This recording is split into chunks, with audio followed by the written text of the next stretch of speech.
Hello everybody. Before we begin, let me introduce myself briefly.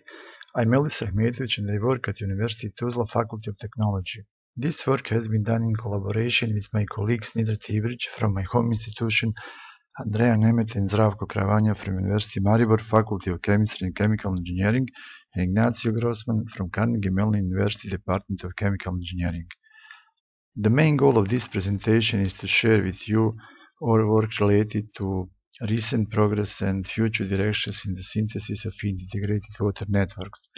As we have a limited time for this presentation, 5 minutes, and limited number of slides, 3 slides, we will briefly present the summary of our work.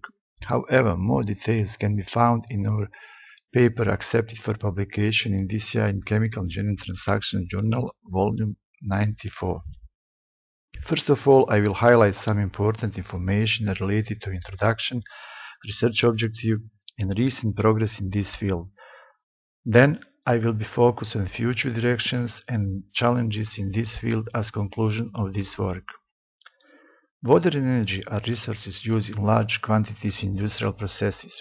There is need in industry and other sectors to raise awareness of opportunities to improve water and energy efficiency and find solutions with reduced water and energy consumption.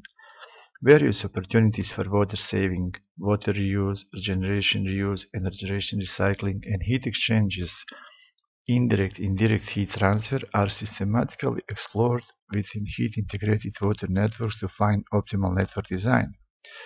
Research objective is to provide a review of recent progress in this field, identify research gaps, and provide suggestions for future research. The fast development in the synthesis of heat-integrated water networks can be noticed in the last few years. Systematic methods based on pinch analysis, mathematical programming, and hybrid approaches have been developed and applied to case studies with different levels of complexity. The majority of recent papers apply mathematical programming to address the synthesis of heat-integrated water networks, while the number of papers using pinch analysis and hybrid or combined approach is quite similar. Sequential and simultaneous strategies have been applied for solving problems. A significant progress has been made related to proposed models and solution strategies for solving various problems. Papers dealing with solving problems, especially large-scale problems, mainly applied mathematical programming approach to establish trade-offs between operating and investment costs.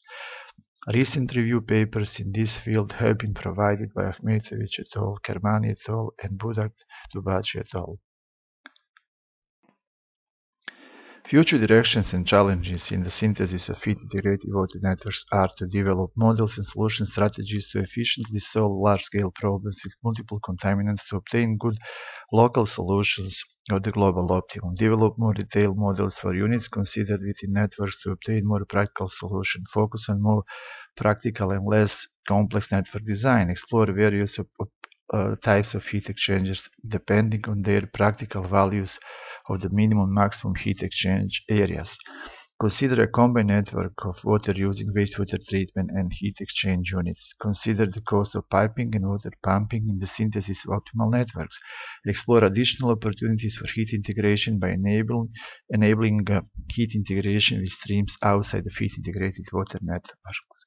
One of the challenges in future research can be also simultaneously explore the trade-offs between operating costs, investment costs, and network complexity to obtain optimal solutions for networks which are also practical solutions in terms of network complexity and controllability.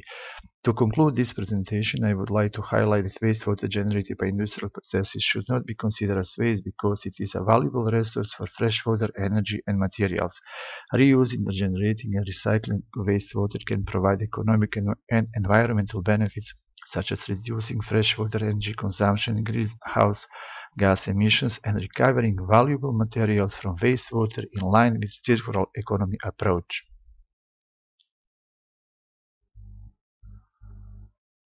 In references, we present 3 review papers mentioned in this presentation. Finally, we would like to acknowledge the support from the Program for Scientific and Technological Cooperation between the Republic of Slovenia and Bosnia and Herzegovina, Erasmus Plus Interweb Project, the Slovenian Research Agency, and Federation of Bosnia and Herzegovina. Thank you very much for watching this presentation.